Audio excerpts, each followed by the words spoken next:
Chief minister से तो भाई गुजरा आज काउंसिल की इंतजामिया खवातीन हजरात बहुत सारे बच्चे बच्चियों अस्सलाम वालेकुम। यही कह रहा है अदील जो मेरे साथ आए ना, मजा आ रहा है? ये वाला कराची चाहिए, यही होना चाहिए।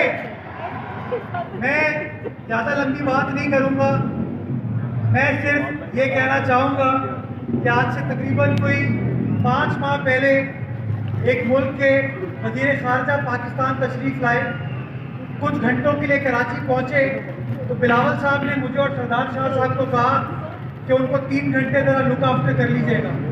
हमने आर्ट्स काउंसिल में अहमद शाह साहब की मदद से एक प्रोग्राम मुनक़्क़िद किया, कोई 1 घंटे पर मुश्तमिल प्रोग्राम था, जिसमें हमने सिंध के मुख्तलिफ अजला के परफॉर्मर्स को बुलाया, जिन्होंने अपनी मौसीकी दिखाई, अपने आर्ट को, अपने कल्चर को उनके सामने दिखाया। और मैं कोट करना चाहूँगा उस मुल्क